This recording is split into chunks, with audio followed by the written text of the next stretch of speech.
when we are looking at flex office providers, what sort of benefits do they offer when we're talking about employee satisfaction? Yeah, so I think what they're doing is, they very much offer great spaces for people to thrive in.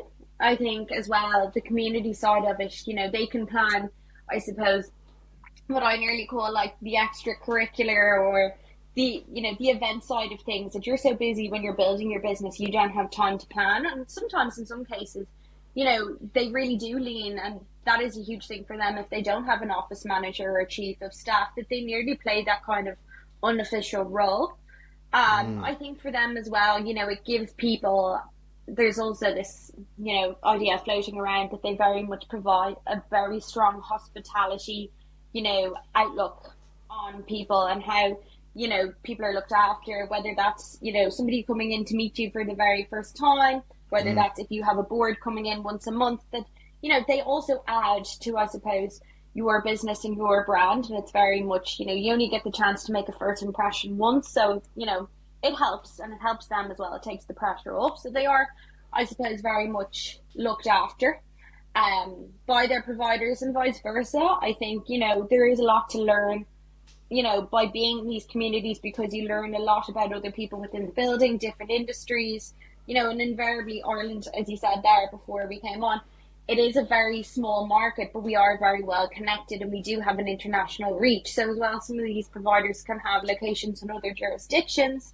that they can tap into as well. So if they have a meeting, say, they're based in Dublin, but they might be, going to an event in London, that they have somewhere to tap into. They could have other staff, that they hired, in Germany. There's other places that they can work from. There might be a worldwide membership that they have, that it doesn't, they can get as close as to where they need to, and have a space that they can call home and work from. That isn't going to be an issue. So I think as well, it gives them nearly like a global passport of where they can work from, and that helps them as well build on their business. I don't think there's any Irish business or, business operating in Ireland that doesn't have perspectives of growing. And, I think that is another great thing of being here, is that you're really, we are a small country, but we are very well connected. So I think that's really another part of it. But I think it's very much a partnership between the two of, you're part of our community, we're part of yours. How do we help you? How can you help us run our business? So it is very much a hand in hand. It's not a one size fits all, transaction of we have you today. Retention is a huge thing for everybody, and making the move, whether it's your first office, your 10th office, there is a lot of legwork to be done, and you have to, you have to have a space that you want to go to and that your team wants to go to as well. So it has to really fit in with your brand culture and identity, and they very much work together in that sense. I love it. And I was going to ask a question there more so around when we're talking about these big offices. Yeah. Do you still get now, flex office, we're going completely off script here, but do we still get requests for crazy things in offices like slides and all sorts at the moment, or has the request more simplified and people actually trying to create a bit more of an engaging environment through simpler tech? I don't know. I think it depends. It depends on what kind of, are they in a disruptive industry? Are they in something new? Are they coming from another, if they came from a building that they've retrofitted themselves and things like that. I think the biggest thing is that gone are the days of very much, the 1980s and 1990s office that you walk in and it's nearly like a trading floor, and there's cubicles here, there, what I call the maze. It's going every single corner. The idea of that is very much changing. Everybody wants an open plan, single floor plate. A lot of people now as well, because like we are here, to be hop on a Zoom call. If you're sales, it's very much to figure out, right, well, our sales team works in this sort of a way. So how do we make, an environment to work for them? So you're not going to have, say, sales who are on calls all day long sit beside, web developers, because they're two very different types of people. So it's very much understanding the sector that you come from, the cultures that you want to sell into, but also at the same time, how do you create an office that is different to anybody else? So if that's in terms of the fit out and the design, some people say to me, I really like how X company, I used to work for them years and years ago, but this worked really well. I'd like to someday have that. And you build it in, or, even in terms of their workflow, put meeting booths at the, darker side of the office, because natural light is a big thing here in Ireland as well. Some people will say we want views, we'll want to be overlooking, St. Stephen's Green. There's always what I call the wish list. And we Yes, of always, course.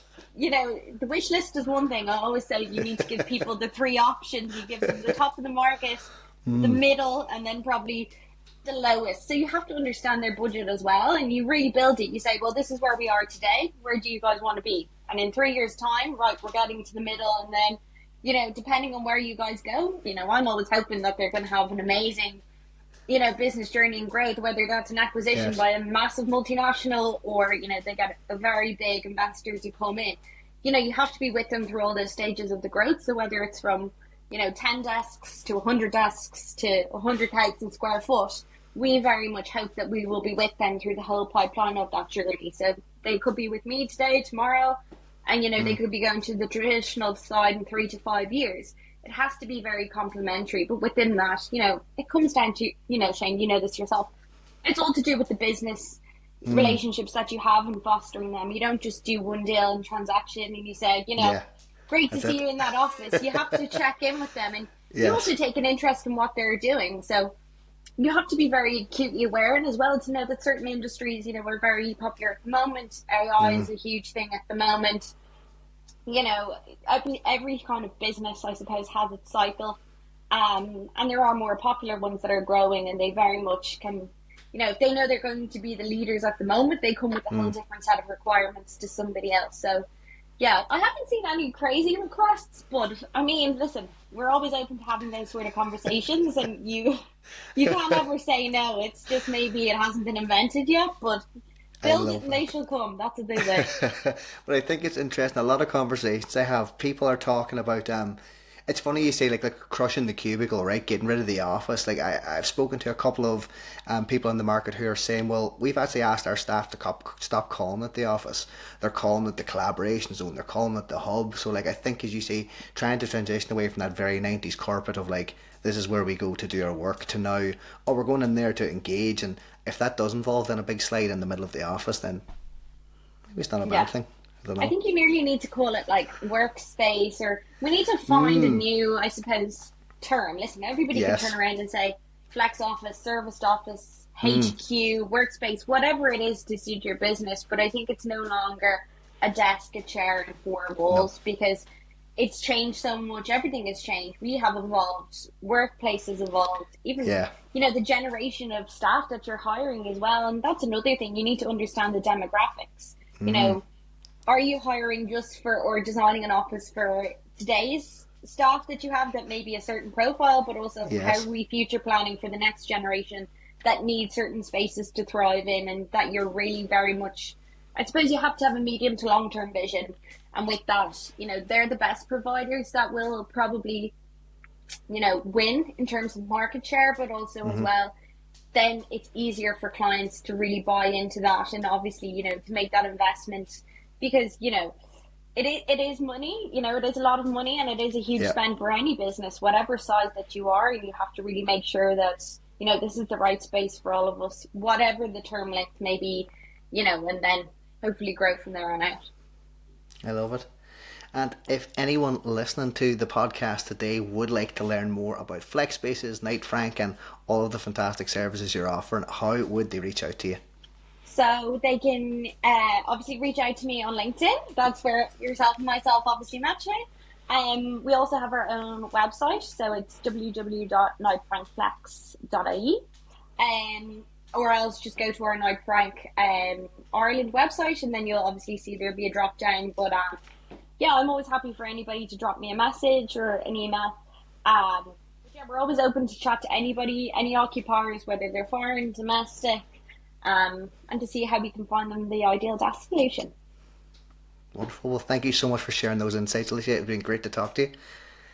Thank you so much Hopefully, for having us. look, we may have you back again sometime soon in the future, depending on how things go. But look, thank you so much. And for everyone listening, I appreciate you. Tune in next time. Thanks.